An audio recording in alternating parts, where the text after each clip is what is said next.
शिक्षा पे तो खुल के बोल, अल्लाह बोल, अल्लाह बोल, एनडीए पे तो चढ़ के बोल, अल्लाह बोल, अल्लाह बोल, पेपर लीक पे तो चढ़ के बोल, अल्लाह बोल, अल्लाह बोल, मैदान पे तो चढ़ के बोल, अल्लाह बोल, अल्लाह बोल।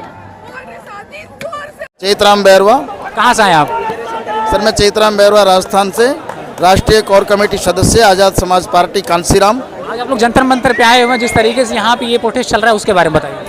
सर यहाँ का प्रोटेस्ट बहुत अच्छा चल रहा है। पुलिस वाले सुना है अभी अभी की लाठीचार्ज कर रखा है हमारे साथियों पे, और अगर ऐसा हुआ तो ये बहुत गलत है, क्योंकि ये शांतिपूर्ण मार्च कर रहे हैं, हम शांतिपूर्ण धरना दिया है। और सोनम वांगचुक जी ने पूरे देश के युवाओं को, बुजुर्गों को, महिलाओं को, सबको एक लाइन में खड़ा कर दिया है। ऐसे लोग अगर शिक्षा मंत्री बने तो हमारे देश का भला हो सकता है।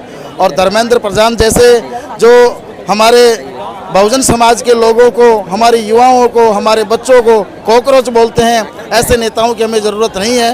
महेंद्र प्रधान जैसे लोगों को तुरंत इस्तीफा दे देना चाहिए।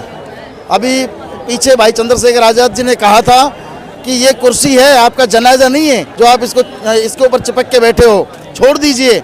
और जब हमारे देश के युवाओं के साथ में न्याय नहीं कर सकते तो ऐसी कुर्सी को उन्हें छोड़ देना चाहिए।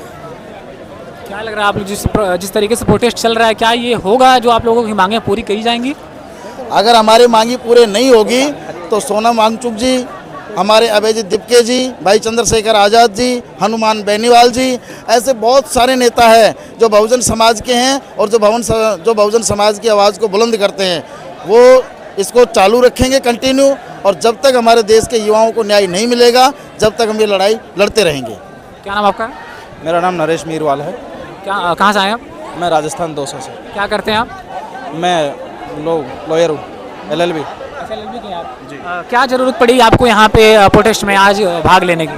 भाग लेने की ज़रूरत ये है कि आज के हालातों में है कि भारत के चाहे राष्ट्रीय लेवल के पेपर हों चाहे स्टेट लेवल के हों, सारे पेपर कोई किसी न किसी तरीके से लीक होते हैं। और अभी जो नीट के पेपर लीक हुए, CBSE के हुए, बहुत सारे होते रहते हैं। तो धर्मेंद्र प्रधान अपनी नैतिक जिम्मेदारी समझते हुए इस्तीफा दे, इसलिए हम यहाँ पे आए। लेकिन वो जिम्मेदारी नहीं समझ पा रहे उस चीज़ को, और बल्कि यहाँ पे जो आंदोलन कर रहे हैं युवा लोग, उन आंदोलन को दबाने का प्रयास कर रहे हैं। आपने देखा होगा कि परसों सोनम वांगचुक जी को यहाँ पे जबरन उठा के लेके गए हैं।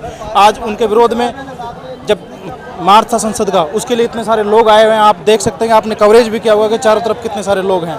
उसको दबाने का ये पूरा प्रयास कर रहे हैं, लेकिन जनता की आवाज़ को दबा नहीं सकते। धर्मेंद्र प्रधान को इस्तीफा देना पड़ेगा, और जब तक इस्तीफा अगर वो नहीं देंगे, जब तक ये लड़ाई जारी रहेगी, जितने भी दिन लगे। क्या लग रहा है अगर इस्तीफा दे देते हैं तो क्या कुछ नया बदलाव देखने को मिल सकता है इसमें? बात बदलाव की नहीं है, बात ये है कि अगर कोई नया शिक्षा मंत्री बना उसके बाद, तो उसको भी ये डर रहेगा कि अगर मैंने मेरा काम अपनी जिम्मेदारी से सही से नहीं किया तो मेरा भी यही असर होगा। तो जब तक अगर जनता का डर अगर नेताओं में नहीं होगा, तब तक वो अपने काम ईमानदारी से नहीं कर पाएंगे। इसलिए ये प्रोटेस्ट कर रहे हैं। क्या नाम आपका है? राहुल। क्या करते हैं आप? मैं पेंटिंग का काम। प्रोटेस्ट में आप आए हैं यहाँ पे, किस तरीके का माहौल यहाँ पे देखने को मिल रहा है? आखिर बताया जा रहा है कि पुलिस बल का भी यहाँ पे प्रयोग किया गया है, क्या आप देखें कुछ यहाँ पे ऐसा कुछ? हाँ बिल्कुल, अभी हमारे साथी द्वारा बताया गया है कि जो मार्च स्टार्ट किया गया है वहाँ पे लाठीचार्ज किया गया है, और प्रोटेस्ट बिल्कुल अच्छा चल रहा है। इस पर मैं एक बात कहना चाहूँगा कि दरिया अब तेरी खैर नहीं, बूंदों ने बगावत कर ली है, और नादा ना समझ बुज़दिल इनको, लहरों ने बगावत कर ली है। हम मस्ताने हैं मौत समा, मरने का किसको खौफ, यहाँ बुज़दिल तुझको झुकना होगा, गर्दन ने बगावत कर ली है। और हम डरने वाले नहीं हैं, जब तक युवाओं को न्याय नहीं मिलेगा हम डटे रहेंगे। ये देख लीजिए, भाई के ऊपर लाठीचार्ज हुआ है, देख लीजिए। क्या नाम आपका है? इजाज़ नाम है भाई। क्या आपके ऊपर लाठीचार्ज हुआ है? वहाँ पे जो फ्रंट पे थे जितने भी थे उन पे लाठीचार्ज हुआ ही है भाई। जो फ्रंट पे थे ना जितने भी, वहाँ पे लाठीचार्ज हुआ है। क्यों लाठीचार्ज हुआ? क्या कुछ उपद्रव कर रहे थे या क्या कर रहे थे? भाई यहाँ पत्थर तो चला था, पीछे से चला भाई, अब किसने चलाया मुझे नहीं पता, बट इस वजह से इस बेसिस पे प्रोटेस्ट में से ही पत्थर चल रहा था। भाई मैं इतना कह सकता हूँ, हमारे में से कोई भी नहीं था, सब उनके आदमी हैं भाई। हमारे में भाई हम पीसफुल प्रोटेस्ट कर रहे थे, तो आगे हमें करना होता तो हम आगे पहले ही करते ना भाई। पीछे से बंदे पत्थर चला, और पुलिस इनकी सोची समझी प्लानिंग है भाई।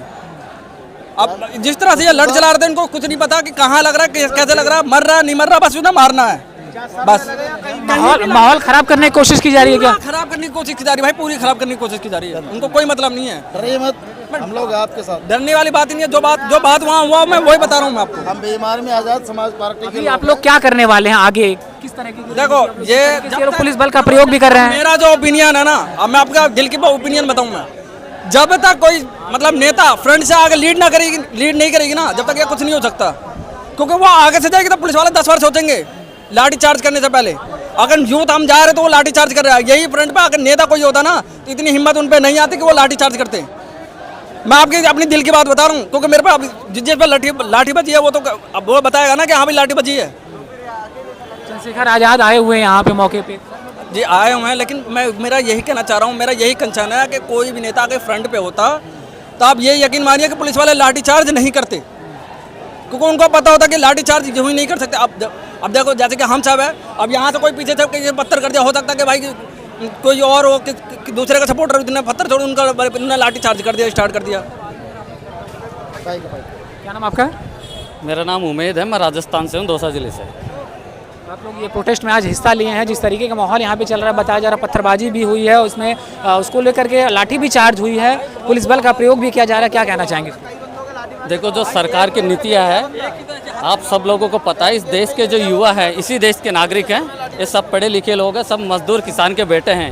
इनके पास इतना फालतू वक्त नहीं कि सड़कों पे आके ड्रामा करे। इनके साथ गलत हुआ है, इस सरकार को देखना चाहिए। इंसानियत के नाते इसी देश के नागरिक हैं और इस देश के लोकतंत्र की खूबसूरती है कि लोकतंत्र के जरिए हम संसद के अंदर हम नेताओं को भेजते हैं। जब देश की जनता सड़कों पर है और नेताओं को सोचना चाहिए, जो युवा 1 महीने से आंदोलन चल रहा है जंतर मंतर पे, तो धर्मेंद्र प्रधान को इस्तीफा दे देना चाहिए। और जिस तरीके से सरकार जो यहाँ के जंतर मंतर पे जो माहौल क्रिएट कर रही है, क्योंकि अभी हम जब रास्ते से आए हमने देखा कि पुलिस वाले हमारे लोगों को बीच बीच में रोक रहे थे, किसी को आने नहीं दे रहे थे। और ये सब स्टूडेंट हैं, ये पत्थरबाजी नहीं कर सकते। और पुलिस इन पे जो लाठी चार्ज कर रही है, बस यही है कि युवाओं को डराया जाए, धमकाया जाए, इनको हटाया जाए। मगर ये बिरसा फुले अम्बेडकर का देश है, ये उन महापुरुषों का देश है जिन्होंने इस देश की लड़ाई के लिए बलिदान दिए, कुर्बानियाँ दी। हम भी उन्हीं के वंशज हैं। जब तक न्याय नहीं मिलेगा हम इसी तरीके से डटे रहेंगे, मजबूती से संविधान के दायरे में रहकर हम इस लड़ाई को लड़ेंगे। क्या नाम आपका है? मेरा नाम मोहम्मद असगर अली है। कहाँ से आए आप? मैं अमौर से आया हूँ, बिहार से, अमौर विधानसभा से, जिला पुणे। बिहार से आप चल के यहाँ पे आए हैं दिल्ली जंतर मंतर पे। जी। क्या करते हैं आप? मैं नौकरी करता हूँ, जॉब करता हूँ। जॉब करते हैं आप। जिस तरीके से ये प्रोटेस्ट चल रहा है, क्या कहेंगे आप इसमें शामिल हुए हैं? जी शामिल इसलिए हुए हैं सर कि बीजेपी सरकार हम मुसलमानों को बोलने की आज़ादी भी नहीं है। अगर हम कुछ ज़्यादा बोल देंगे तो कहीं हमको पाकिस्तानी या आतंकवादी या इंटरनेशनल घोषित करने में वो वक्त नहीं लगाएगा। लेकिन आज के युवा जाग चुके हैं, इन लोगों के आँखों से पट्टी निकला है कि हिंदू हिंदू और मुसलमान मुसलमान नहीं, हिंदू मुसलमान दोनों भाई है ना। जब तक हिंदू को हिंदू बना के रखेगा, मुसलमान को मुसलमान बना करके रखेगा, इस देश का भला नहीं हो सकता है। इससे उठ करके काम करना पड़ेगा, जभी जो है इस देश का भला होगा। आज मान के चलिए कि शिक्षा बिगड़ा है, क्या मोदी जी को कोई चाय बेचते देखा है? कोई प्रूफ दे सकता है? लेकिन मोदी जी कह दिया तो मान लिया। लेकिन यहाँ देश बिक रहा है तो किसी को मालूम नहीं है, किसी को कुछ पता नहीं है, पता होते हुए भी बोलने नहीं दे रहा है। अब रही बात वहाँ लाठीचार्ज और इसकी, तो वहाँ हम भी थे, वहाँ कोई बच्चा नहीं, स्टूडेंट नहीं फेंक रहा था पत्थर या ये, वहाँ फेंक रहा था बीजेपी के लोग। और ये उन्हीं लोगों का काम है कि इसको भड़काने का काम कर रहे थे। भड़काएंगे, यहाँ पे दंगा होगा, फसाद होगा, और वो दंगा फसाद जो है इसी बच्चों के ऊपर थोपा जाएगा। हम वहीं थे, लाठीचार्ज हो रही है, लेकिन लाठीचार्ज क्या किया जा सकता है ऐसे वक्त में? लेकिन कर रहा है, हम लोग देख रहे हैं। हम लोग क्योंकि हम लोग हिंदू और मुसलमान में अब भी बटे हुए हैं और बटे रहेंगे। तो भैया वो तो कहता है ना कि बटोगे तो कटोगे, नहीं, हिंदू मुसलमान अगर एक दूसरे से बटोगे तब कटोगे। तो अभी जिस तरीके से प्रोटेस्ट चल रहा है, क्या लग रहा है आप लोगों को कि ये इस्तीफा देंगे? मतलब कि मुझे नहीं लग रहा है कि इस्तीफा देंगे। कोई लॉलीपॉप थमाया जाएगा, कोई लॉलीपॉप ऐसे मुंह में दे दिया जाएगा, मुंह बंद कर दिया जाएगा, देख लीजिएगा। अब रही बात यह है कि वो लॉलीपॉप जिसके मुंह में दिया जाएगा क्या वो उस लोली को पोप के लायक हैं या हमारे इन बच्चों के साथ है, वो वक्त आएगा तो देखा जाएगा। अभी कुछ भी नहीं कहा जा सकता है।